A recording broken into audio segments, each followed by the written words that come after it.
السلام عليكم ورحمة الله وبركاته. أنا دكتور عصام طاحون، استشاري التغذية العلاجية جامعة القاهرة. ده الفيديو رقم 8 في سلسلة فيديوهات علاج مرضى السكري ومقاومة الأنسولين. أنا هتكلم في الفيديو ده عن نصيحة مهمة جدا جدا، وهتكون سريعة لكن في غاية الأهمية في سلسلة أو في طريقك للعلاج.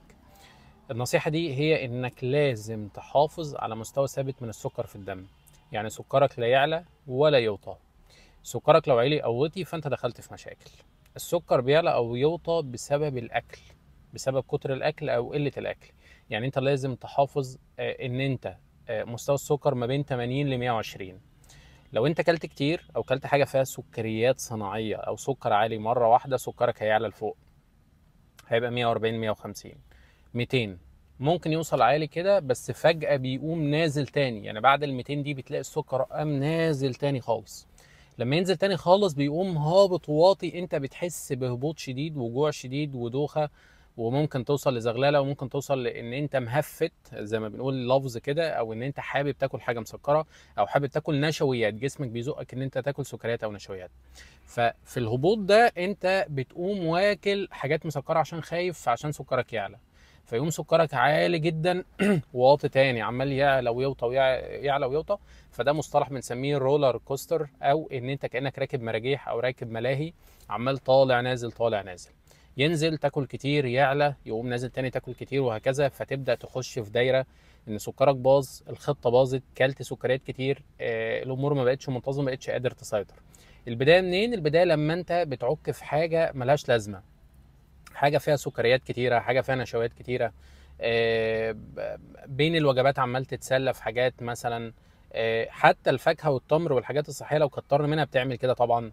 الرز، النشويات لو كترنا منها بيعمل كده. فخد بالك من الاوقات دي، او خد بالك من الجزئيه دي. حافظ دايما ان السكر يبقى في رينجه ده من 80 ل 120، هتعيش مرتاح، لا هتجوع ولا هتتعب ولا هتصدع ولا هتضطر ان انت تاكل سكريات تاني ولا هتضطر ان انت تعمل مشكله تاني. فخد بالك من الجزئيه دي وانت بتعمل نظامك الغذائي، هتفيدك جدا جدا وهتغنيك عن مشاكل من هنا لبكره. هتغنيك عن مضاعفات ومشاكل كتيره جدا، وهتغنيك عن ان انت تسيب الموضوع. اصل انت ممكن توصل ان انت تتعب وتسيب الموضوع خالص، مش هتكمل الدايت والنظام الغذائي بسبب القصه دي. انت ما بتبقاش فاهمها. يعني انا ليه تعبت، ليه صدعت، وليه محتاج سكريات، وليه محتاج نشويات؟ عشان الجزئيه دي انت مش عارفها او انت مش مدركها. فخد بالك من الموضوع ده.